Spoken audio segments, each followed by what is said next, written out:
Boom! That's weird, isn't it?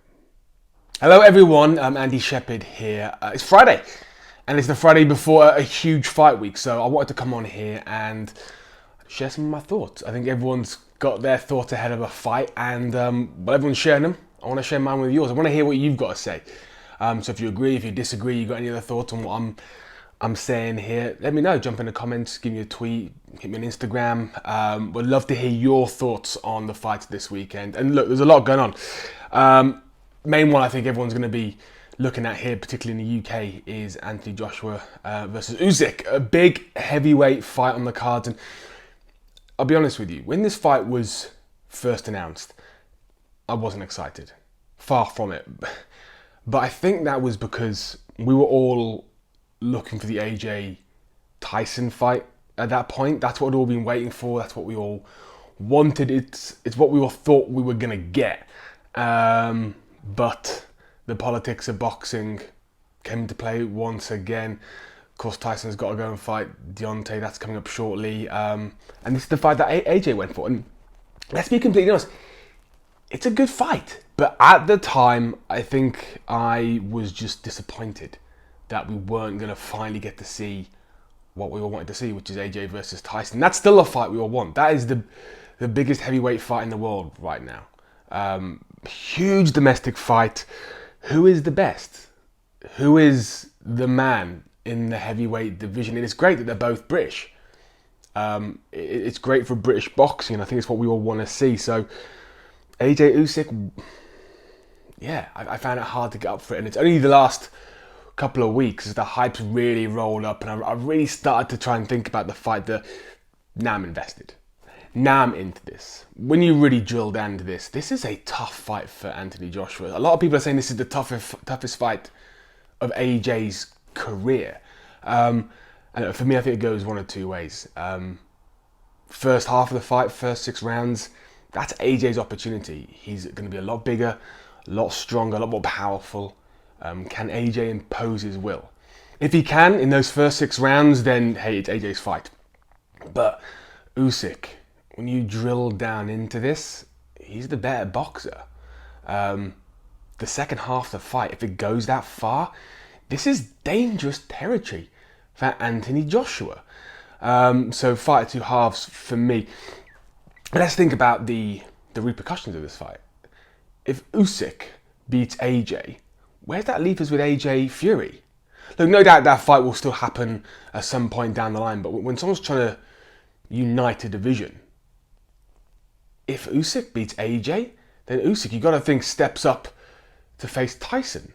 I want to see AJ versus Tyson regardless, but this fight could really throw the entire heavyweight division into turmoil if Usyk were to win, in terms of those of us who want to see this AJ Tyson fight. Tyson came out recently and said that he has no interest in fighting Usyk. He wants big fights. Tyson's already listed out the fights he wants for the rest of his careers, and Usyk is nowhere near that list. So Tyson's not interested in it. Doesn't believe it makes money. Doesn't believe it's a big domestic fight. So we'll see. But look, that's a big fight coming up Saturday night. Big domestic fight. All eyes are going to be on that one. And look, I said I wasn't excited. It's Friday. I'm watching the hype, watching the build-up. I'm in. I'm all in. So I've got a cough, by the way. I've got a chest infection. It's not COVID, so I'm a little croaky today, but yeah, apologies. But also, Saturday night, UFC. A card that I know that many others are looking forward to. Top of the bill, featherweight title, Volkanovski versus Ortega. And this one's heating up nicely during fight week. The press conference on Thursday, Volkanovski really upping the ante here, trying to get into Ortega's head. Volkanovski saying, hey, I didn't realize you popped for drugs in the past. You're a cheat, you don't belong to be here. Trying to just, I think, ruffle the feathers of Ortega. That's going to be like a great main event. Also got Shevchenko versus Lauren Murphy. Great fight. Do I think the title's changing hands? No, Shevchenko's holding on to that one. Going to be a great fight. Could go to distance there. But look, the people's main event, as Ariel Helwani has coined this one and many other fights before this, the return of Nick Diaz. This is a fight that, well, I say a lot of people have been looking forward to. I think a lot of people who've been following this industry for more than 5 or 6 years are interested in. What I'm interested to know is actually those who've become fans of the industry in the last couple of years. Do you know about Nick Diaz? Is this a fight that excites you, or is it just those of us who've been around this sport for a while? That's one thing that I'm interested in, but a lot of hype around this because of who Nick Diaz is, because of his return. And there's some real great content out there. Jump on the UFC's YouTube page and watch some of the videos they put out about Nick, if you don't know his story. One thing that came to light for me in one of their packages was just how much Nick Diaz doesn't like, it would seem, the whole fight week stuff. He loves fighting. When he's in there, he loves it. He excels at it. He's amazing at it. But he hates the circus that goes with it. The attention that comes with it. You see in interviews in the past, he's not a good talker. I think he has incredible anxiety around everything else that goes with this. And one thing I always say to young fighters is that you've got to play the game. This is not just sport and entertainment. Sport is what happens at your school sports day. But once you start getting paid for something, once people are tuning in and paying to see you, that's when it crosses from just pure sports into the category of entertainment. And you've got to work with that. You got to realize that you're there to entertain. That's why you're getting paid, because people want to pay to see you. And I've talked to fighters in the past who don't want to do any media, don't want to do any stuff like that, because they want to just focus on the fights. And I always think that that's going to hinder you. And Nick doesn't deal well with media. He hadn't done a lot before this fight week, and in years gone by, you can see that he's just hates it. But there's something about Nick, the drama that comes with him, the controversy that comes with him, the personality that got the way he shines inside the octagon. It's made him a star, even though he doesn't like particularly dealing with the media. And again, this has really come to light this week.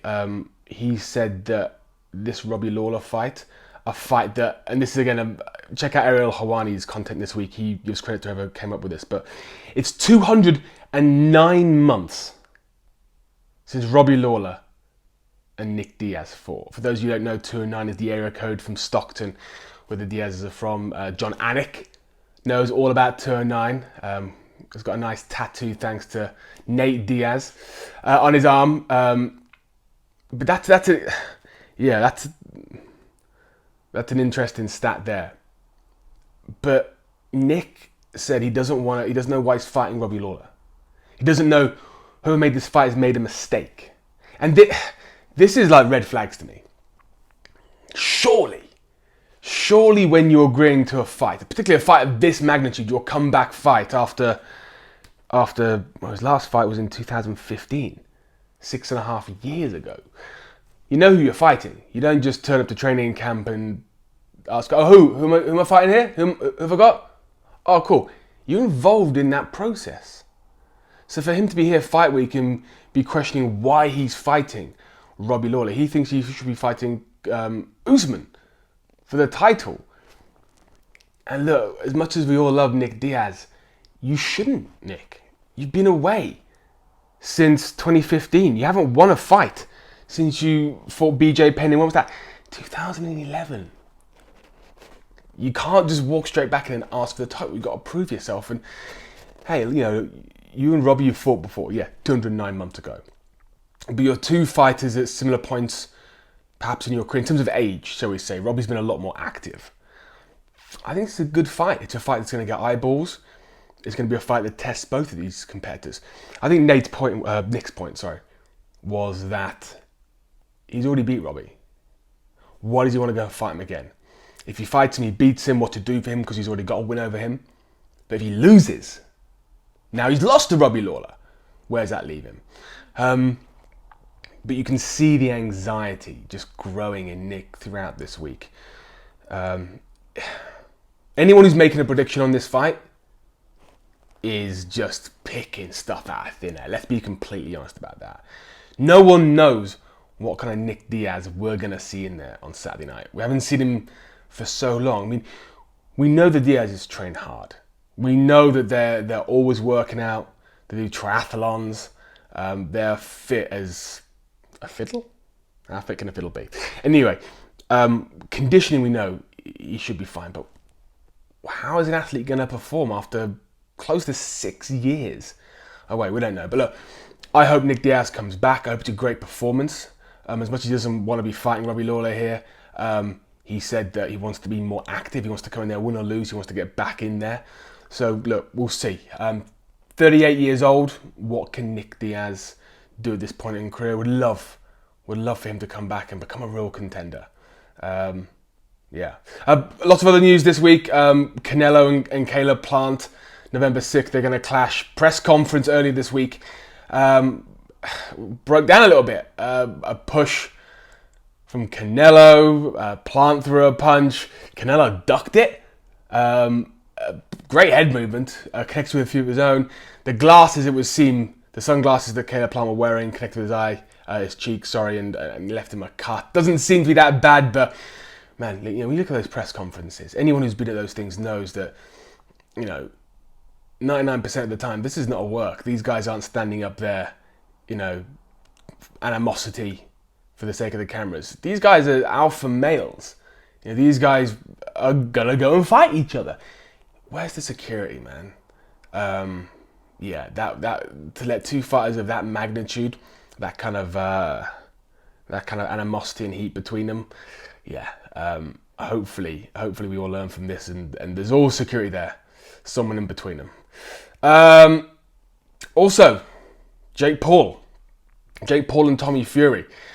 Jake has now made multiple offers apparently to Tommy Fury for his next fight.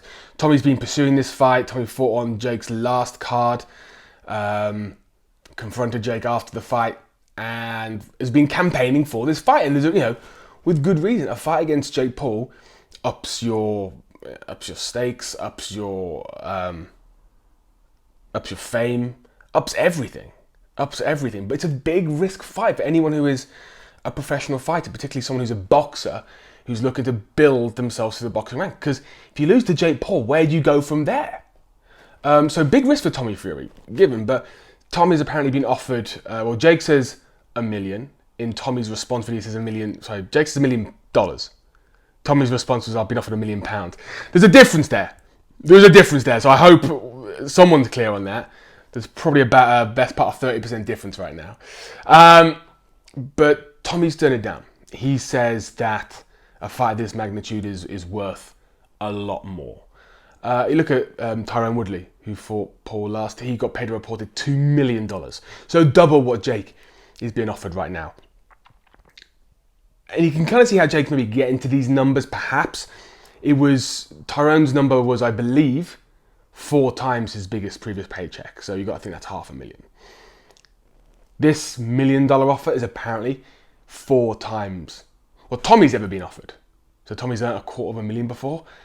I'm not sure what fights he's earned $250,000 before. I mean, if he's earned that, great. I mean, you've got to imagine that's from the last Jake Paul fight.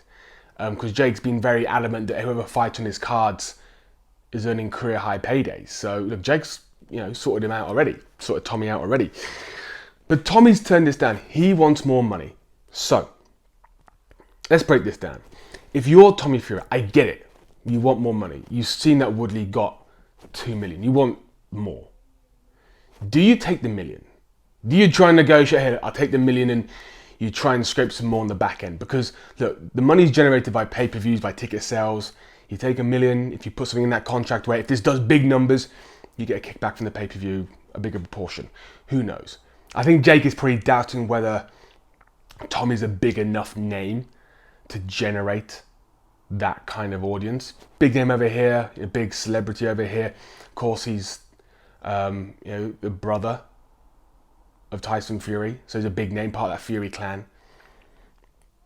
But can he draw the audience in around the world? That is to be seen. So you kind of see where Jake Paul's head at. If you're Tommy Fury, $1 million is good money. Okay, I get he doesn't believe it's the money he deserves for this kind of opportunity, but if you can be the one, if you can be the fighter to go in there and beat Jake Paul. A lot of people thought Woodley had a chance. Woodley can bang. Woodley had power. He didn't have the boxing skills. Tommy Fury is a boxer. And he matches up pretty well to Jake Paul as well. Jake's often been fighting athletes who are a lot smaller than him, a couple of weight categories down. Tommy matches up pretty well in terms of height, in terms of size. This could be a different fight. Tommy's been training for a lot longer than Jake as well. If Jake believes in himself, is it now the time to take the money, to go in there, to try and pick up the sponsorships, the endorsements, try and get some pay-per-view points, and be the one to beat Jake Paul? That's to be seen. Interesting fight. Also, Aaron Chalmers throwing his name out there as well. Aaron Chalmers, Geordie Shawstar, been competing in Bama, Bellator, knockout power. True knockout power. He's back on social media after a little break, and he's called out Jake Paul. I'll be interested to see that. Very interested to see that. What does Aaron need to do to get that fight? To be seen. We'll see if there's any traction from that. I think we need to make a lot of noise. Jake's into noise. Jake's into big fights that attract big audiences. So Aaron, and I think we'll have to make a lot of noise to try and get that contest. But the contest inside the ring will be intriguing. And then let's finish off. We've got Extreme Rules this weekend. WWE Extreme Rules. Roman Reigns versus Finn Balor. The Demon. Finn Balor. When the Demon comes out, it's always a special event. Roman Reigns and the Bloodline. Oh man, some of the best work I've seen in the industry in the time I've been watching it. Truly, love what Roman is doing. Love what the Usos are doing. Love what Heyman's doing. Do I see the title changing hands this weekend? Gonna be a tough ask. Tough ask, I think, especially when you got someone like Brock Lesnar, who knows breathing down the neck of Roman Reigns. Is Brock Lesnar going to turn up at Extreme Rules? Another question to be answered. We've got Raw Women's Championship. Charlotte Flair against Alexa Bliss. We've got SmackDown Women's Championship. Becky Lynch against Bianca Belair. Can Belair regain that championship that Becky just stormed the ring on her return and took that title away? Belair, is out for some redemption there.